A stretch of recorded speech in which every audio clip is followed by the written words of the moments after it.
world had to stop what they were doing, pause, and they took notice of her. And that says a lot, because probably in that period of time, since nobody could work, you had more people paying attention to online, to television, to like, we had no choice. So in that era, she found a berth. Yeah. You know what I'm saying? Like, that's like, she found some fucking real estate that was hers, enough to build a legitimate career on. Right. Spellbinding. Yeah, it's just incredible. And so she's The coming case home. for COVID. She should write that book. There you go. I interviewed her because she's coming home. I'm on the board at our local arts center, and she's coming down there. Already sold out. It's a December show. Oh my and, God! You know, How the last awesome time for her, sold out too back home. like the last time she was on that stage, she was a community theater actor. Background. And now she's bringing her band with her from New York. Oh my God! You know what I mean? Like, She's bringing her background this time. like, isn't that like that? It's just so cool. Truly the like, those American types of- dream, man. Yeah, for sure. Awesome. Are we? And you know what? It ain't even the American dream anymore. That's just the dream. Like, to leave your hometown and go do the thing that you really excel at in life, and then come back to your hometown and be embraced. Like, that's not just American. That's like, everybody wants that. Well, you kind of got around the that world. a little bit, right, with the New Jersey Hall of Fame. Yeah, true. Yeah, they've never not claimed. They've never spurned me, which is nice. And getting into the Hall of Fame was like, oh my God, you like me. You really like me. The Sally Field woman. Yeah. Being here in Chicago is always a reminder that, like, my stuff always played well here. And I harken back to like 2004. We were doing Jersey Girl press tour, and we were staying in the same fucking hotel 21 years ago. And like, it was a like unnaturally beautiful day for March, late March here in town. Normally it's like fucking inhospitable. But it was like 70. You can go out walking. So we went walking down Michigan Avenue, and every fucking third person seemed to recognize me, man. I felt more famous that day than I ever felt in my entire fucking life. And it was like, you would have thought I was from the area. Yeah. But they really just kind of, and then you know, I used to chalk it up to like, well, in Dogma, like, we go to Chicago, like, and also, you know, we name check McHenry, like, maybe that's it. Then somebody was saying today, like, no, man, it's Clark's, because they love indie art in this city. And I was like, you're right. Ever since Clark's, they've always been fucking super warm. Yeah, that's awesome. Well, I mean, gosh, like you, first of all, you give yourself too much hard time on Jersey Girl because that cat's bit. So I was doing, I was showing my son a bunch of different like Broadway shows because he's done a little bit of community theater. You could tell that he wants to be a performer. And I showed him Memory, and then I'm like, you got to see this scene in this movie. Like, I'll let you watch this as a 9-year-old right now. Right. We'll watch it later in full, but that scene still kills. So Still, it belies the fact that the author knows a thing or two about high school theater, unprofessional theater. right. He's a kid who spent some time on stage. yeah, Whenever I think of that sequence, I think of like Harley's in it, and my brother plays like her dad in the sequence. And there's only like one of 2 times that I ever put my brother in one of the flicks. Not because like I didn't want to, just he's never been around. But he was around for that. And then he was around for like a bit in Jay and Silent Bob Reboot, where he sits next to my mom. Short moment, please. Say again? Sorry to break. I just need a short moment. No worries. I'm not excited about the levels here. Okay. How about this? Good? That's Wet Boy Better? Done. awesome. And are we still recording? Oh yeah, awesome, great. Of course we are. I don't know. No, actually, that's kind of where I wanted to start and talk to you a bit about because, you know, I've seen your filmography, I listened to your podcast, all that, but what I like about what you do is that you do kind of connect people, build this universe. And I kind of see myself, I've been told I'm a connector of people. I like to say, hey, you're really cool, you should go meet this person over here. And whether that's your friends or your family, it seems like you do an awful lot of that too, through your film and through your creative I'm pretty presentational, like in terms of, like, I found somebody, let me introduce you to them. It begins probably with, and most famously with Jason Mewes. Like, I think somebody who fancied themselves a writer, director, and somebody on camera. I never really thought about the acting thing, but I did put myself in the movie, so there was a part of me that was arrogant enough to be like, I want to be in it. I know what it was. I was like, if this is the only movie I ever make, I at least want to be in the fucking thing. I'd done a lot of high school theater and stuff, and when I was a kid, I didn't dream about being on SNL. I dream about writing for Saturday Night Live more than being on it. But some of the writers wound up on camera on SNL. So I always figured like, oh, I could wind up like on camera and stuff. I didn't mind being in front of people, but it wasn't the thing that drove me, particularly when I made Clerks.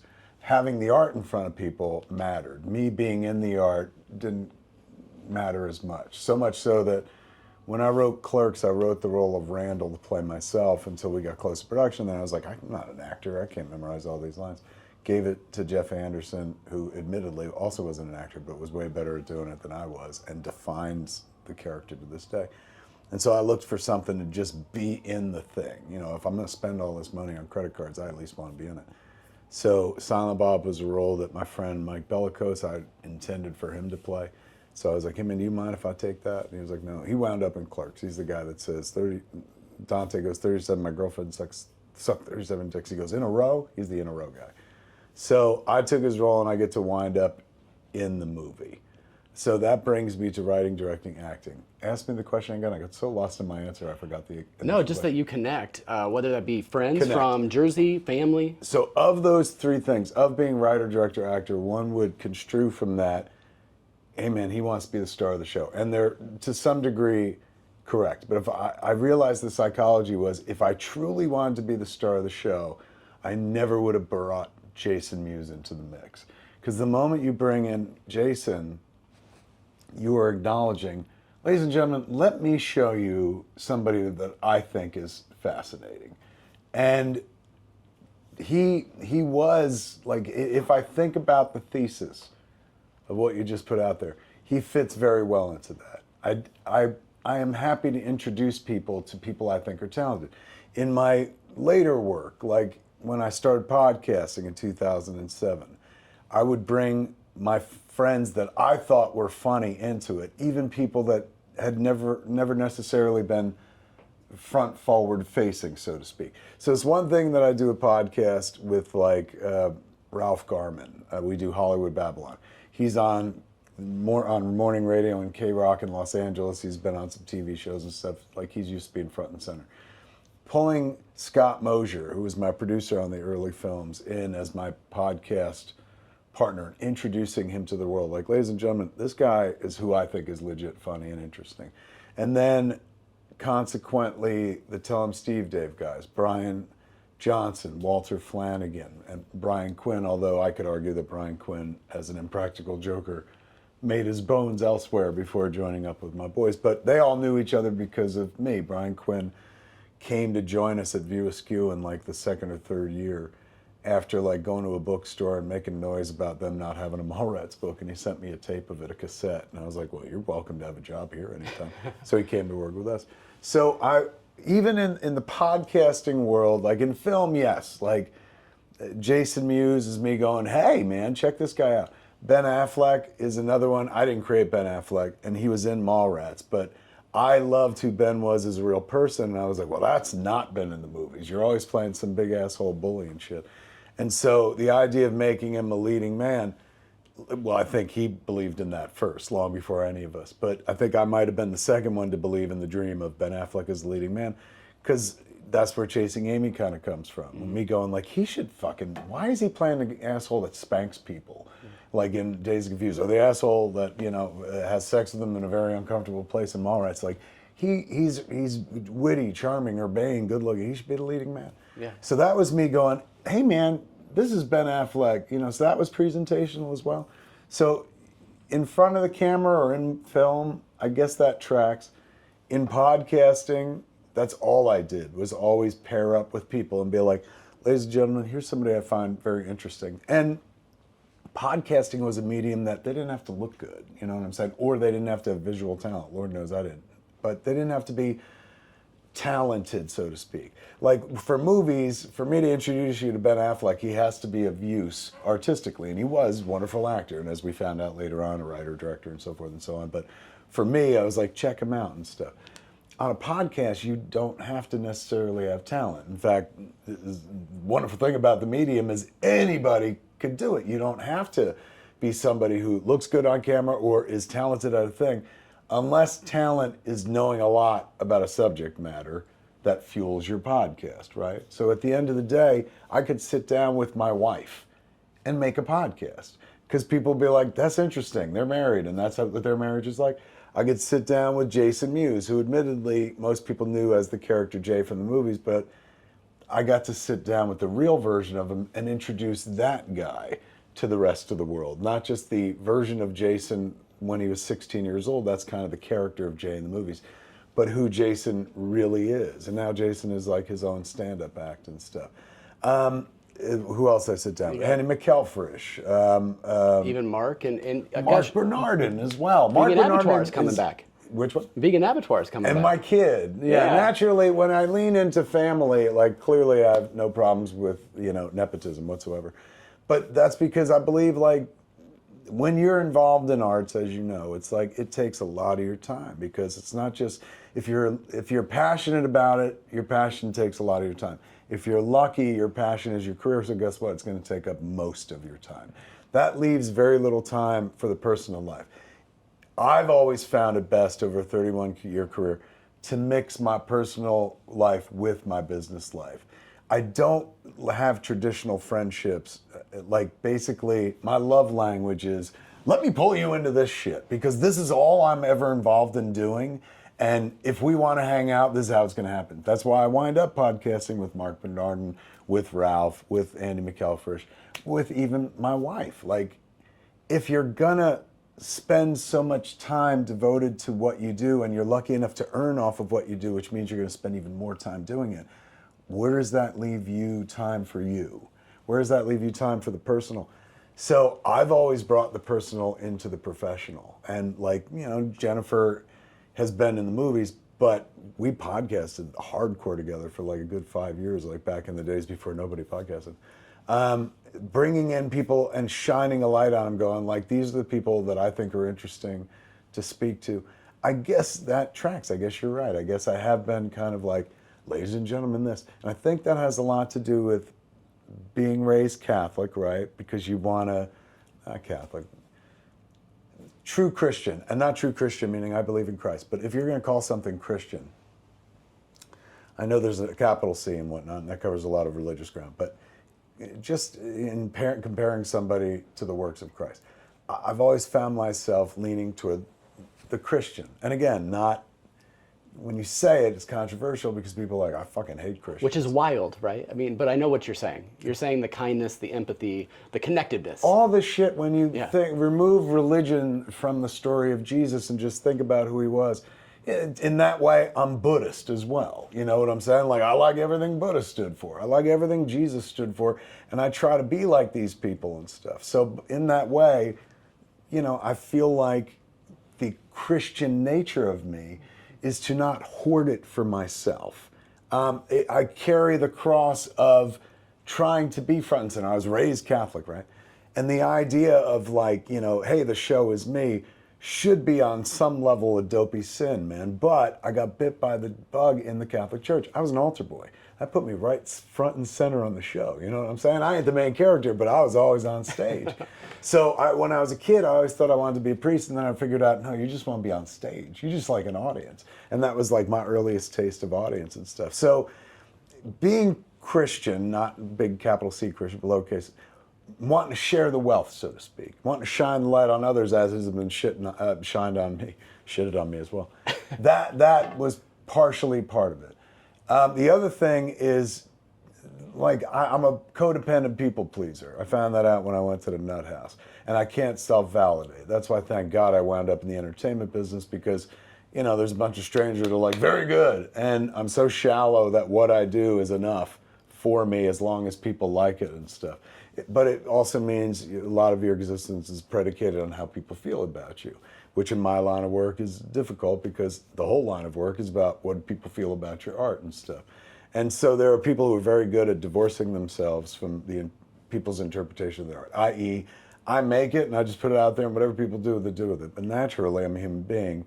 And like every artist, no matter what they say on the surface, we just want to be loved. We just want people to love and adore everything we do. Even the motherfuckers who are like controversial. Guar just wants to be loved at the end of the day. And they're content with having enough people love them. They don't need the whole world, but like still at their root and core, they just want an audience. You know what I'm saying? So it doesn't matter like how you show it off.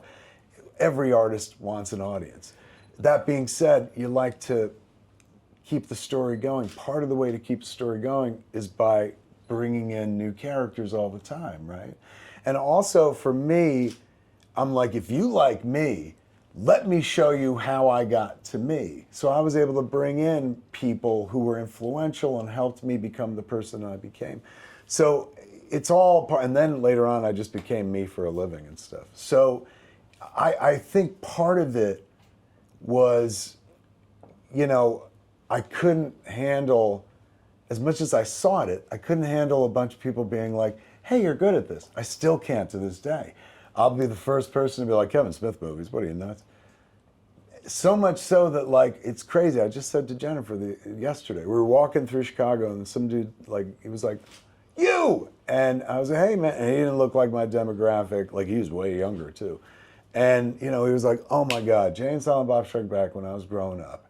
He's going, that was the shit every day after school. We'd watch it with my brother. And like they all have stories like that and it's wonderful. If you live long enough in this business, you're lucky enough to have made it this long publicly and stuff, you get these wonderful moments. But he said this thing, he goes, I just want you to know, because I said, you want to take a selfie? I'm always like, hey man, you got a camera? Let's take a picture. He goes, I don't need to. He goes, I just want you to know, you make a real impact, man. You made an impact on me, you made an impact on a lot of people. And as I was walking away, I told Jennifer, I was like, the universe must want me to know that, because that's the third individual in the span of 8 days that has specifically told me I made an impact. It's making me a little spooked out, is making me think I'm gonna die. Like, you know what I'm saying? It's like the universe like fucking vaselining me up, getting ready for the ultimate fuckery and shit. Because it's like, who tells you, hey man, you made an impact? That's very specific. Well, but I think because I was one of those three The people. old Catholic in me would be like, yes, I yes, was one of those three people. You are fucking And one of so- those. Oh my God, and this so- is ironic. I wasn't even thinking about that, but you can back this up. Because I was sitting there going like, well, what was the other one? It was in text, and I just read, and it was Well, yours. You're right. I should That's nuts. mention we tried to get Somebody else fucking said that within 24 hours of me reading that, man. Well, yeah, we tried to get this interview set up, and then it just wasn't working out. Like the TSA, all that stuff, or air traffic controllers, I should say. Yes. And I just wanted to make sure that you knew. And this isn't, this opportunity that I have talking to you isn't Tell about the me. story. It was beautiful. But August, or I guess it was April of 2015. You do the pageant, and Yes. I already started St. Louis. on St. Louis. Yes. Already started loving podcast, and I was already listening to Smodcast, and I go down there, go for an evening in Kevin Smith. Somehow we get positioned where, you know, they set up those mics kind of randomly throughout the theater. Yeah, We're sitting right next to the mic. you're easy access. Yeah, and you answer, you know, a couple of questions throughout the night. And so a few of us got to ask questions. It's called Q&A, but it's a little bit of Q, metric fuck ton of A. And I should tell you that, like, you know, me and my iPhone 3 or whatever, I've got the clip of you telling us to start the podcast. Are you serious? And back in 2015. So And, you get up and I'm like, you should start a podcast. Yeah, it's actually my buddy Jeremy, who is my kind of co-founder of this whole thing. And he tells you the name, you're like, oh, I love that name. And you just kind of explain that your sister had told you, if you want to go be a filmmaker, just go be a filmmaker. Like, filmmaker. you can't just kind of will it into the universe. You need to create, and you need to do. And you talked about what you just did, about how podcasting doesn't have these gatekeepers. I'd argue maybe 10 years removed, we're probably a little bit more into the gatekeeping side. It breaks my heart on some level, because I'm not going to say I was the Johnny Appleseed of this shit, but I spent 10 fucking years doing that exact thing with no profit. It's not like, you know, I got 10% of this podcast thing. It would just seem cool. Like, at the end of the day, it was a dream come true for me. I always wanted to be on the radio every morning.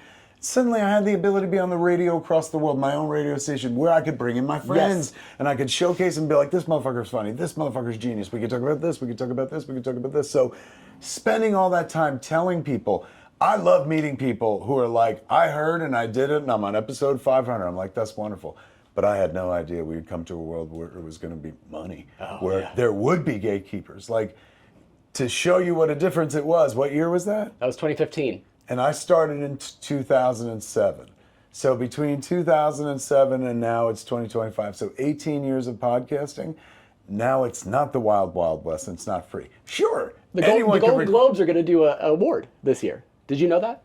The Golden Globes have a podcast category, and it's, I mean look, I'm happy because at the end of the day, like, I don't know. It's always nice to be an early adopter, but it's like when you're first through the door, you really catch the bullets, not the profits. But also, nobody's going to remember either. Like, I've been thinking about lately, worrying about it, to the point where I'm like, maybe you should fucking do it, is writing the podcast book. Yes. They're going to start writing it. You know what I'm saying? But when I heard Rogan made $1 billion, I'm like, this is fucking serious. Because I remember Joe calling me up and being like, should I use Fleshlight as an advertiser? I was like, fuck yes, man. They'll send you free things to fuck and they'll give you money. What's better than that?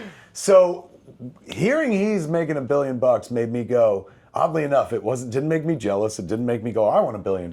It just made me go, fuck, it's legitimate and they're going to write the podcast book now. Like just the way they write movie books and TV books and theater books. Like, it's going to be a thing.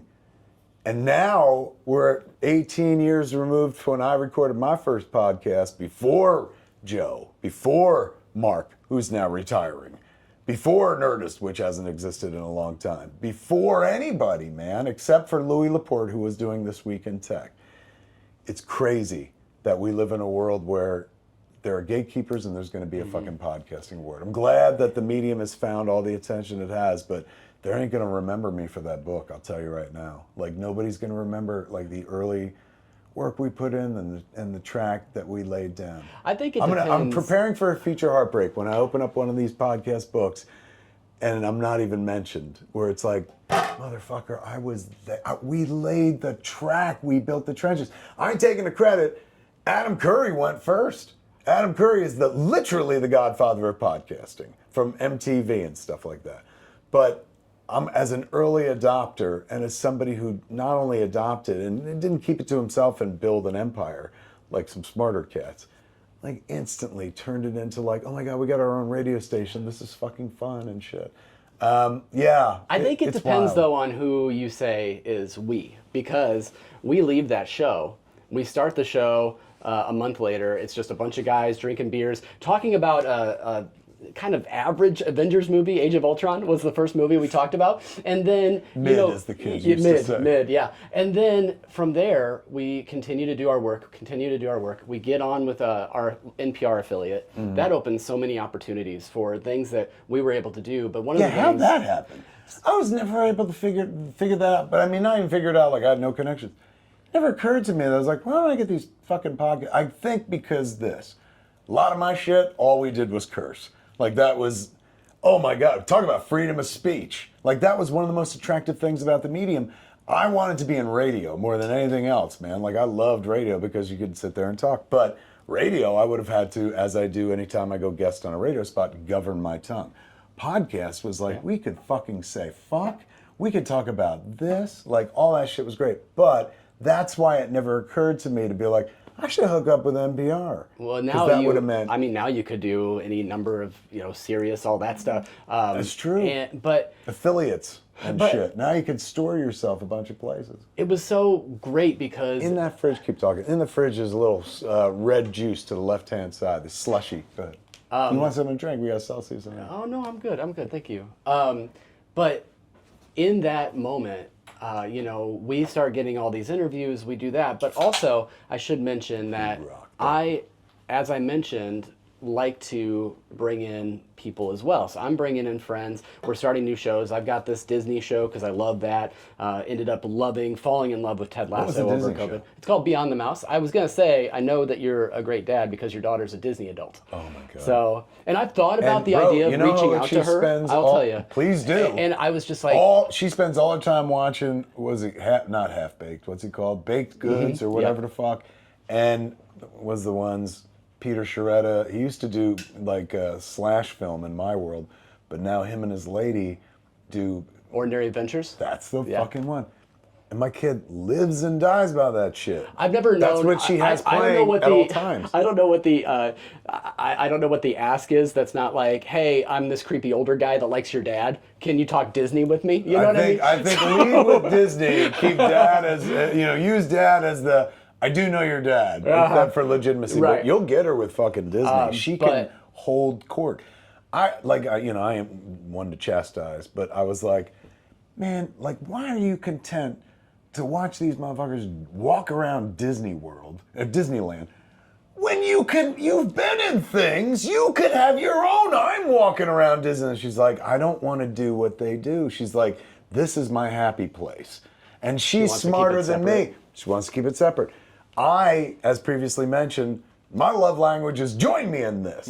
So I have no hobbies and no place to run to because my hobbies become what I do for a living. And then I bring everybody into it. So there's no respite, and that's how I wound up fucking going nuts at one point and shit. So my kid's smart enough to be like, I love this.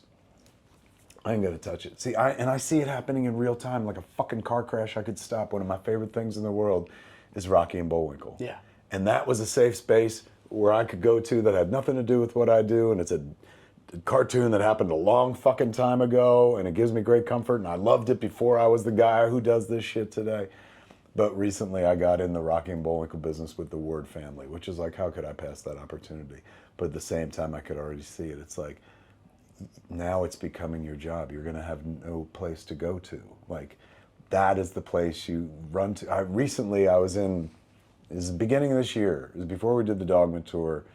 It was in February, I think. Me and Muse were on tour. We were doing the Oral Sex Tour, AURALSECTS. And we were in Boston, and we played the Wilbur. And there's this hotel, it's right fucking next to it, called the Moxie, the Roxy. I think it's the Moxie. Yes. In any event, rooms ain't like this. And I'm not saying this is the greatest room ever, but we're in a fucking what is this? Waldorf Astoria. Waldorf Yeah. Astoria.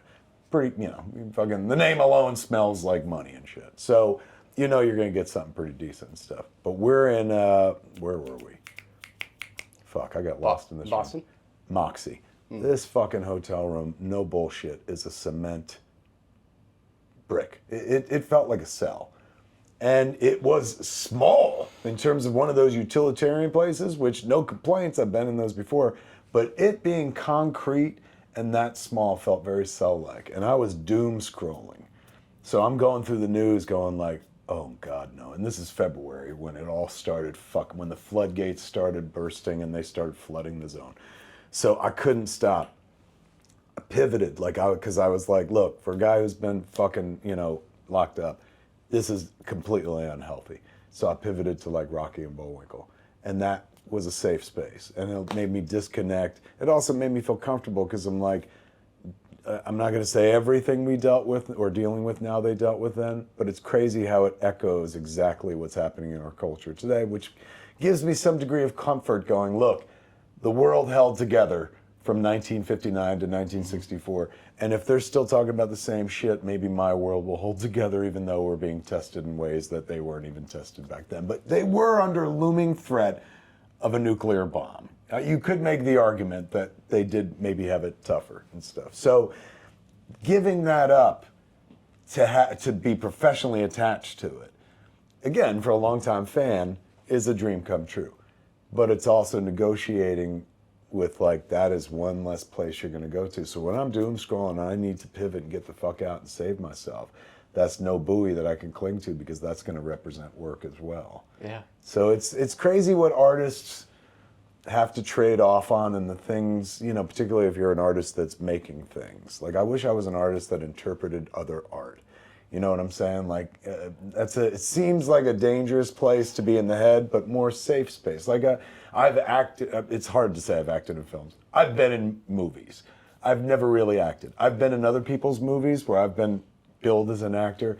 I don't really see it as acting because I never find myself in a different space. I've never not been me in any movie, whether I'm Silent fucking Bob or whether I'm playing some variation of Kevin Smith in multimedia, or, you know, even I was in Susanna Grant's movie Catch and Release, playing a character called Sam, just a variation of Kevin Smith. I've never been asked to cleave something of myself in the performance space in terms of acting and put it out there. That's what an actor does. An actor gives something of themselves to get something back of something else and wear it like a piece of armor and stuff. But again, you can't keep it all, so they have to give something of themselves. I never had to give something of myself to be an actor. On the page, making a movie, yes, I've cleaved off giant chunks of my heart, slapped them between two platters and been like, what do you think? But as an actor, no. So that means I'm not, by what I would define as those terms, an actor. I've just been in shit.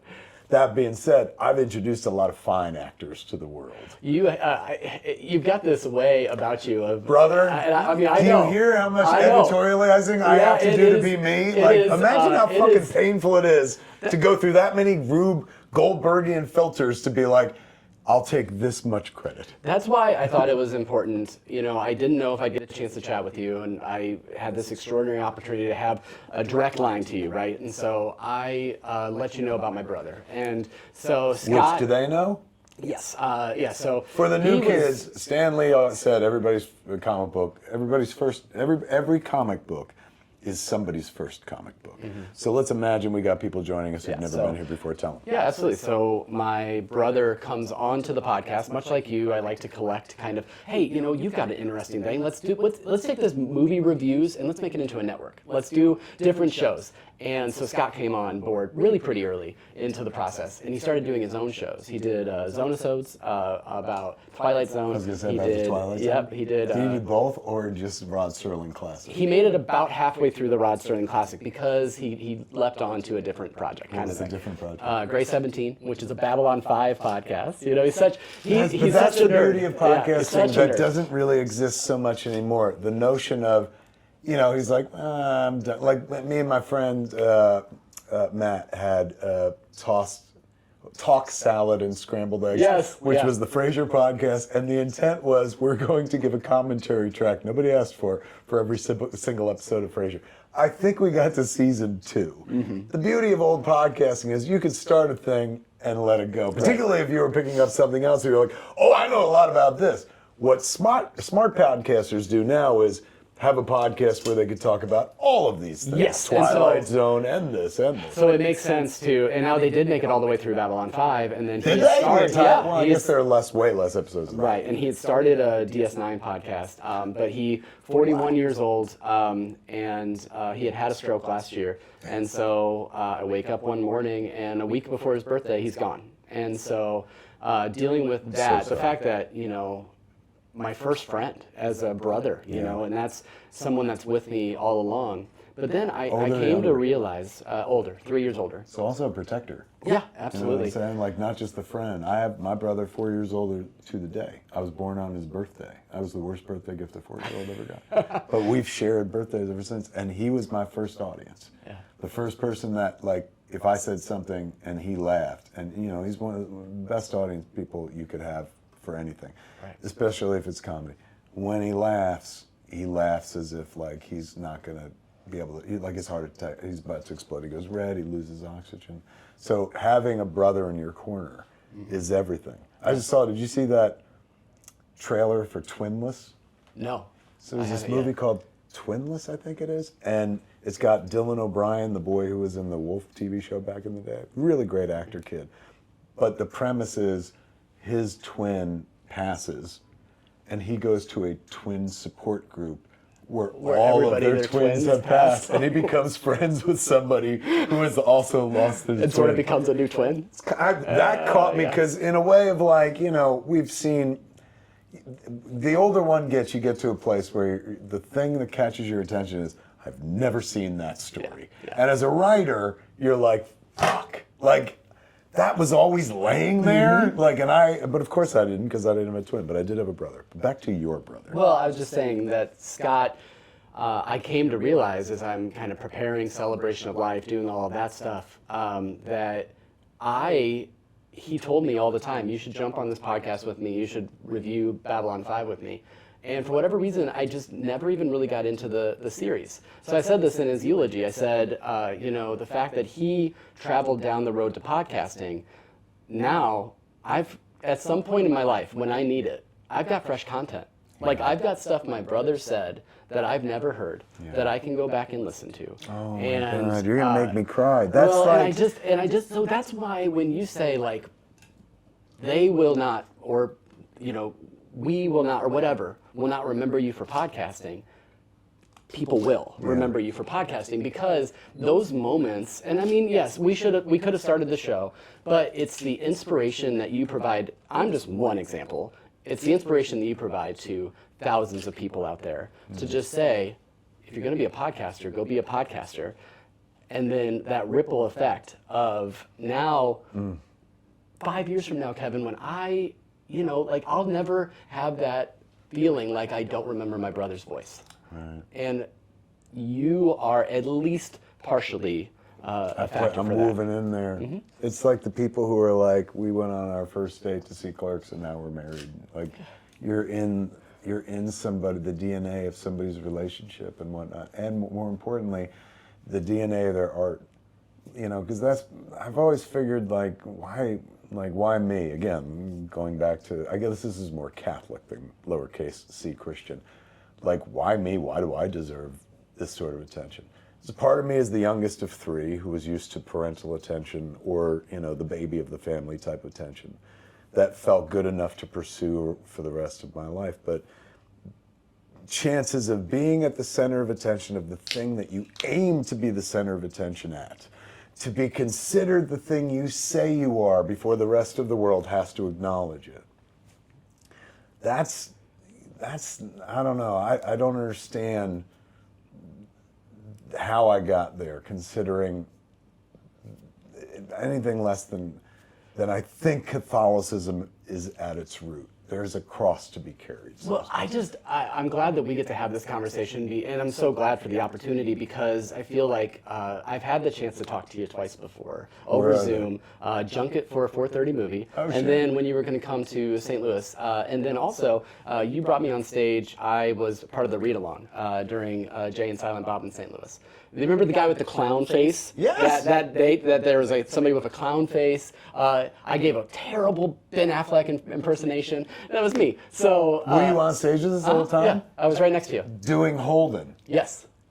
That was wait. It was St. Louis where? It was at a con? Right after Wizard World sold to Fan Expo. So I think it was a Fan Expo show. It was the last Fan Expo in St. Louis. I remember that, man, because that's honestly, this is nuts. That is one of the first times that we did script on stage, because I was like, what are we going to do? Jason didn't want it. This is post-COVID, right? Or around that area? Yeah, it was like probably 2021-ish. I don't know. We couldn't do Let Us Fuck anymore, because Jason's like, I don't want to fucking get COVID from being, Jason would get Let Us Fuck, for those who are like, what is that? Jay and Silent Bob Get Old live podcast I would do, Jason Mewes. We would end the show by doing Let Us Fuck, which was air sex, essentially. We took the phrase from Zack and Miri Make a Porno from something his character says, Lester, in Zack and Miri. And we would end the podcast, the live, which was always a live podcast, with Jay and a member of the audience doing a sexual position given to us by the audience that they would have to figure out and then mime for us and whatnot. So we couldn't do Let Us Fuck anymore post-COVID, because Jason was like, I don't want to get fucking COVID from people. And I was like, fair enough, because he is very physical as they're pretending to air fuck and whatnot. So we had to come up with something else to do. One of the earliest, incarnations of, we need somebody to do a different voice, otherwise this isn't fucking funny, is that moment. Because you're doing Ben, we're like, oh, we got a place to go. Right. We got jokes to make. I can now pull a quiver of, quiver you is can start small. directing, I can pull a trunk of that. Ben Affleck jokes now. You know what I'm saying? By virtue of the fact that somebody made it specific. And then also by being like, I could do an impression, because we hadn't started saying at that point, who can do an impression in the audience? That is how we do it now. Like we do on stage for the Oral Sex Tour, or all year long we've been doing not that book anymore. That was the first issue of Quick Stops we would read live. Now we've read volume 3, issue 3, which is Requiem, which is the Alan Rickman honorarium issue. Jay and Silent Bob and Metatron from Dogma. So that's what we've been doing on stage. And part of the rap to set it up for the audience and shit, and it's the last half hour of the show, is we'll take anyone, but it really helps if you could do an impression. Right, or if you could at least voice act, whatever. If You gotta could- make it a little bit entertaining. But it does begin with fucking Holden. It does begin with you being Ben Affleck. No bullshit. Because I remember after the show saying to Jason, we need to narrow it down like that. I said, that's the win. Because you don't understand. There were times before it where we'd bring people up and it's fucking dead air. Yeah. You know what I'm saying? Like, it's not like you can't treat this seriously. You're in front of a bunch of audience members who are like, I didn't come to see fucking some stranger read, so you got to stack the deck. Like, they're always going to love us for some shit we did before we entered that room. New guy, last guy through the door is always going to take it the hardest. So what will helps is if you could get up there and be Holden Ben Affleck. You could be Cartman. That's the other person. There was a kid in the audience one day after that who was like, because we started saying, impressions help. And we would say, the last show we did, there was a guy who did Ben Affleck who really killed. That's fucking nuts, dude. Like, those are two things we're sitting here having a conversation about. And you're a part of those things. You're at the root. Yeah, that and the impact statement. Well, Impact statement. it's just wild because we're sitting here in Chicago, and this is going to come out after ChroniCon's over. Yeah. But even that connection point that you have with these audiences, where people are traveling to Chicago, all from around, and you've got people that you have worked with 30 years ago in Mallrats that are saying, absolutely, I'm going to come to Chicago because of the connections that you made. So I'm just glad that I get this opportunity, not so much to focus on a project that you're working on, because, gosh, I could talk to you about that all day. I could tell you, it's amazing to hear what you're working on. But just to be able to at least allow you to know from a true fan perspective that true impact. And I don't think it's because you're going to die. I was going to say, I think it's because you need to. It's because you need to hear it. Why do I need to hear it at this particular time? What is the universe shaping me to do that I haven't done yet? Like, it can't be do what you do, but be better at it. You know what I'm saying? Like, and maybe I'm saying that because I went to see fucking. What is it called? The movie everybody loves. One Battle After Another. Oh, yes. Paul Thomas Anderson. Yes. A peer of mine to some degree. I was the year before Boogie Nights and shit, I think, technically. 94. I think Boogie Nights is 95. But, Paul did Hard 8 right around the same time. Or maybe I'm wrong. No, he did Sydney is Hard 8. We're contemporaries, you know what I'm saying? Like, we're young fucking 90s cinema or whatever the fuck. And I just saw on my timeline Paul Thomas Anderson sitting down with Steven Spielberg to discuss his movie, which, fucking makes sense. But I'm sitting there was some childlike part of me that was just like, when do I get to sit down with Steven Spielberg? And I remember like, oh, you don't get to, like, you made your bed. I told this inside baseball story about Ben Affleck going to Steven Spielberg's for Thanksgiving one year. That traveled back to Steven Spielberg. And Steven Spielberg, I guess, somebody told me, because there were a couple gigs I was supposed to do where I was what do they call it? Moderator. Mm-hmm. Yes. And then they were killed. And the only thing the two gigs had in common, ultimately, were Steven Spielberg. And so I started fishing around doing the math. And then somebody was just like, and I was like, are you serious? I love Jaws. Like, I do what I do. Talk about Jaws all the time. He's in my movies and shit. But yeah, apparently he's not a fan and shit. Well, so there will be no movie. Like, I was thinking, if I eventually make Moose Jaws, will Steven Spielberg sit down with me? But I don't think there's a movie. I don't think I could be legitimate enough. And that's the thing. That's who I hear. And again, this is unspoken. Steven Spielberg has never gone on record and been like, I think so little of Kevin Smith. But silence is, that's where I take my translation from. So I listen to imaginary voices in my head from people who haven't said a fucking thing. And what falls on deaf ears is somebody sitting right next to me going like, me and my brother, and I'm doing what I do right now because of and shit. And then still, I'm like, yeah, but And it's still nobody knows it's me. still not just me because Kevin, we're sitting here in Chicago for Chronicon. We're not here, and amazing filmmaker. We're not here for PTA Con. Yeah, but he could pull it off if he wanted to. There was a time I used to feel special about that shit, but now we've gone so tribal, and I'm not saying again I built these tracks, but like I was a part of like early on. You know what they call it now? Direct to consumer. Now they say a thing like if you could get 1,000 people online to pay you to do whatever it is you do once a month and quit your job, that is what you do for a living and stuff. And there's a lot of talk of direct to consumer. The most recent example I saw was Lizzo, who like lost a fuck ton of weight, man. And that was the only reason I stopped. I was like, Jesus, man. It said Lizzo, and I was like, that ain't Lizzo. And she's on there not talking about weight loss. She was talking to artists, and she was talking to singers, particularly. And her thing was like, don't like fucking try to get a label deal. Don't get a record deal. She's like, nobody should be aiming for a record deal right now. You do more good for a record label than they could possibly do for you at this point. And she broke it down in terms that made sense for her industry, but which is music. So she said, ultimately she says this, she's going, this is how you have to do it. I don't care if you're famous, I don't care if you're trying to build your career. You get a website, you build your fan base, and you sell right to them off that website. And I was like, as she was like listing the recipe, I'm sitting there going, pen out going, what next? And then when she finished the recipe, I was like, oh, this is the recipe I've been fucking working off of since the 90s. And I didn't know it was a recipe back then, it just made sense.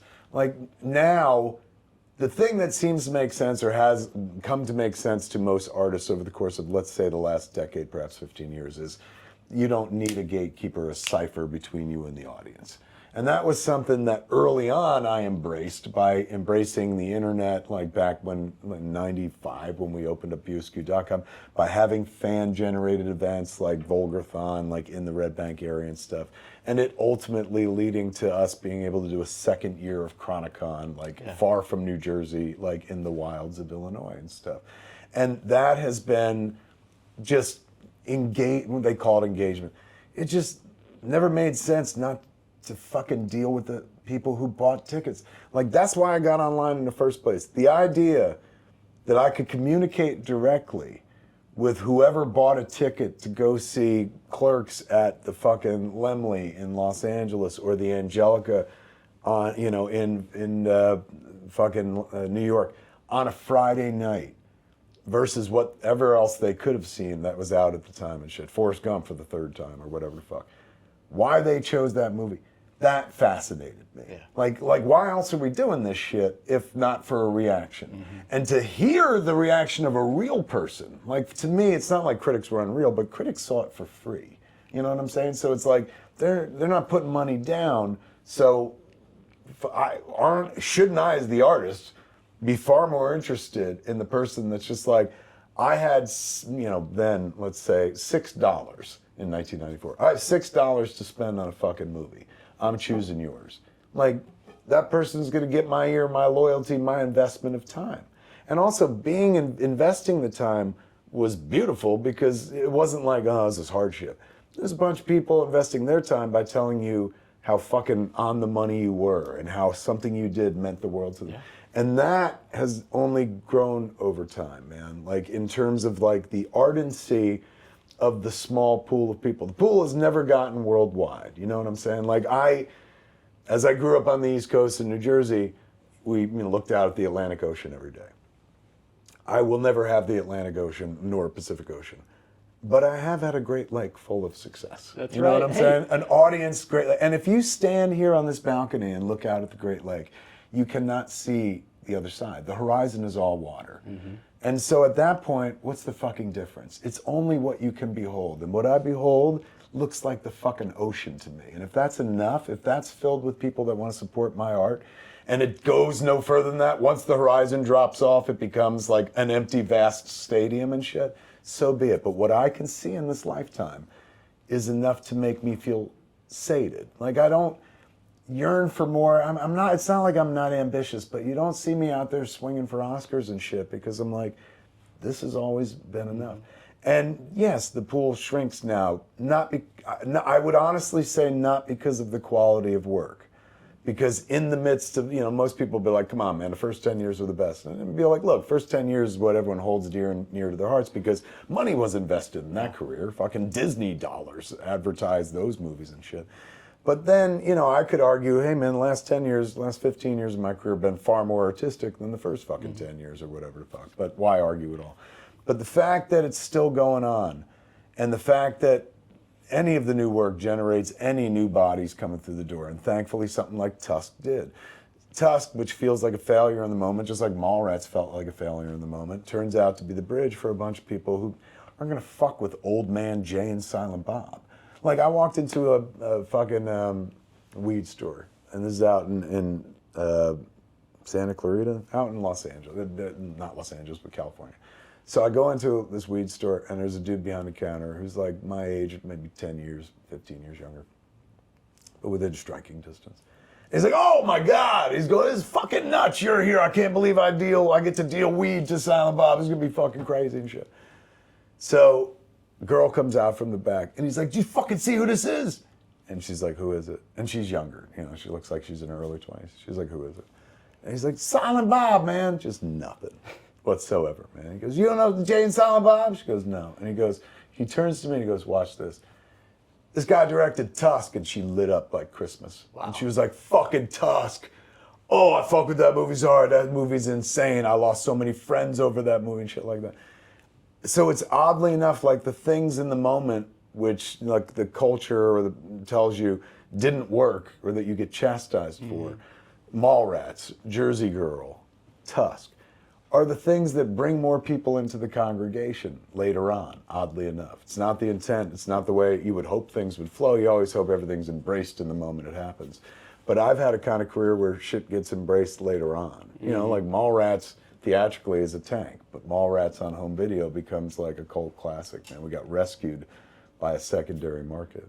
Yeah, and it's just, like you're allowing for, first of all, it makes me happy that you notice that those fans are out there, because sometimes in the self-deprecating humor, sometimes that seems lost from this perspective. I do talk about like, hey, nobody gives a shit anymore, but I haven't gotten a real job yet. You know what I'm saying? Like, it's me, the self-effacing goes a little ways, as a fucking old school, big C Catholic, little C Christian, but there's also a sense of self-worth at all times. I think I've always been very good at judging my value in the marketplace, to various marketplaces, not just film, but wherever else I'm useful and shit. But I do know that when shit gets quiet, right? Like this year we were hoping to make Store Wars, the end of this year, and then the money fell apart. So it looks like it's February. So then for the last 6 months of the second half of 2025, it was like, well, if the movie's not happening, how are you going to fill your fucking time? How are you going to pay the bills? And I was like, oh, I'll just go out. And go out means go out on the road right. and fucking do gigs. That is something I don't take for granted at all, but it is a pivot that will get more difficult as time goes on. Like, my job now is 100% dependent on relevancy. Being relevant to people, enough people that you can sustain a living, and being relevant enough in the culture that you have something to say and people will stop in a very crowded world to hear what you have to offer in the first place.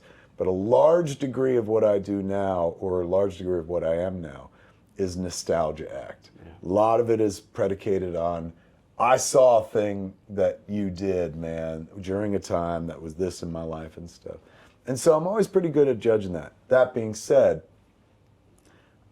if I could live off putting asses in seats, I still know that there's still, well, and it still works. I mean, even if you don't have the nostalgia. So take it back to this weekend, and I'm trying to prep for the interview about Chronicon, making sure that I know. And I'm just like, you know what? I only watched Clerks 3 once. Now, this is post my brother passing away as well. Tough movie to watch if you lost somebody. It is. But I know what's coming. My fiance, who, I've shown her Jersey Girl. She's letting me use Ben's monologue from Chasing Amy in the Wedding, which is coming up next month. As in vows? It'll be one of our readings. It'll be one of our readings. Yeah. Are you serious? Like, instead of some biblical reading, it's like a reading from the book of Chasing Amy. Chasing Amy. That's adorable. That's the way to do it, man. That's absolutely. So she's already pretty great. What are may I ask, what are the other readings? So we're still kind of working on, but it's hard to find, it's not that we're not religious people, but it's kind of like you were saying. In the Bible, it really comes down to love is patient, love is kind. And so we're thinking actually about using Corinthians, because even though we're not necessarily having a religious ceremony, I think that also might be one of those readings. But it's also, so you'll be to right be there fair, next to the good book. That's not bad. That's not bad. It's where I belong. We're reading from the book of the guy that wrote Dogma. It's as an old school Catholic who as altar boy at many a wedding ceremony, and coming from a Catholic Irish Italian family that had many weddings while I was growing up, man. You're used to 2 readings and a gospel, because a lot of the time you're like, this is the only time 98% of these motherfuckers have ever been in a church in their lives, right? Right. So you're not really dealing with the true congregation. So yeah, you get 2 readings and shit, and then you get a big old gospel. You get 2, biblical. These are, hey, be good stories, and then a fucking Jesus story and shit you're rewarded with. But in terms of breaking the Bible down, oddly enough, to inspiring and romantic sentiments, love is patient, love is kind is about as good as it gets, and about one of the only examples you could readily throw out. It's not like, Moses said about marriage. There's not a lot to go for. So yeah, pulling from pop culture is smart. Yeah, so the officiant is somebody that does a show on our network. He does old school, cool. Old Hollywood. So it's going to be a really great wedding. But we're sitting watching Clerks. I know what's coming. And she just starts the scene in the movie theater when she hasn't seen Clerks. She hasn't seen Clerks 2. So Rosario comes and sits next to Brian, and just seeing that on the screen, she just starts bawling. And she goes, Craig, this movie's been nothing but dumb jokes. How am I crying right now? And I'm telling you, it works for a Kevin Smith movie. That was literally my quote back. I said, "That's Kevin Smith." It is. It's very like you earn it back. If you could earn it back by the last 20, you're all right. Chasing Amy, we earned it earlier on back then and stuff. But like anything, it's like if you can earn it back in the last 20, you can get away with going on an adventure. And I remember that moment only exists thanks to the grace of our producers, because I said to them, I was like, I said, how he shows them the movie at the end? I was thinking last night that Dante should be watching this in a movie theater. I was like, so how hard would it be? I'm thinking about rewriting it. So Randall takes him from the hospital and brings him to a movie theater. And Liz Destro, our producer, is like, well, it wouldn't be hard, but for the story, he'd essentially be killing his friend. Because his friend dies shortly thereafter, and he'd be dying in a movie theater, and you'd have to tie those 2 things together, that if perhaps Randall hadn't dragged him out, he'd be still alive. Yeah. I was like, yeah, I guess you're right. But then she had a good fix. She was like, but in his head, he can go to a movie theater. And I was like, that's a fucking thing they do in movies, which is so weird. It never occurred to me. I was like, you could literally, I'm such a realist. I was like, you could go to the movie theater in his head. And so we were able to shoot in the theater. And I fucking love that, man. That's one of those things that while you're making a flick or while you're writing a flick, you see in your head and you're like, oh, that's gonna kill. And even as you described it, it made me almost emotional to the point where I got glassy eyed. So one of my favorite moments is him even now I get verklempt, him slowly realizing what's going on when she sits next to him is emotionally devastating. And that was the aim. Yeah. And it's so funny because I get a lot of people on social media going I was looking for a good fucking laugh on a Friday night. So I popped in Clerks 3. Fuck you to death, Thanks for the existential crisis. That's amazing. But it felt like the best way to honor those characters. It also ensured that I wouldn't ride them into the ground, because otherwise I would have done Clerks 65 years old and kept going. Well, I got to tell you, I couldn't have even imagined being able to chat with you in person for this long. Thank you so much for your time. Thank you for all that. I'm a guy that was like, oh, I need to get out to Smodcastle. I need to try to get into Hall H some year, that kind of thing. But the fact that this is something Those else. are low bars at that point. And shit. But this all those is Smodcastles incredible. worth visiting. Oh yeah, I'll be out there at some point. Wait for the perfect show. The show we're doing next weekend is the 18th and the 19th for Mallrats' 30th anniversary. Smont Castle Cinemas, for those that don't know, is the movie theater that I own in Atlantic Islands, New Jersey, me and my friends. The multiplex, 5-theater multiplex right on First Avenue in this little borough called Atlantic Highlands, right next to the town I grew up in. So we get to, do shit like Mallrats 30th anniversary screening with Kevin Smith, Jason Lee, and Jason Mewes. So we're doing a screening where we stop. We start the movie, we watch the first scene, and then since we own the place, we could pause it. Then we all get up on stage and each tell a story about shooting that scene, then unpause it, watch the next scene, and then we turn a 90-minute movie into a grueling 5-hour exercise and endurance for the audience. So we get to do shit like that there all the time. Fun programs. Clerks open all night. You come at 11 o'clock at night, midnight, we shut the doors, you wear pajamas, bring a pillow, bring a blanket, and then we show you the Clerks trilogy from midnight till 6 in the morning, then open up and have a catered breakfast from Quick great. Stop. So it's like That's you get great. to do fun shit and play with cinema at the same time, because Spielberg ain't gonna sit down talk to me about my shit, so I sit down and talk to the people who've been in my shit about my shit. Yeah, well, just when you're at all those panels, at all those meet and greets this weekend, I just hope you take a second, whether that's during one of your podcasts. I saw Plus One's coming this weekend. That's Yeah, awesome, me too. and the wife. And I just hope you look out at that crowd and think about this conversation, Yeah. and just think that I'm one of thousands and thousands of people out there that feel the exact same way. I wish I could fucking process that. Instead, I'm just like, this poor lost soul. He's the only one left. Thank you so much. This has just been Thanks the incredible. world, man. Thanks. Yeah, thank you.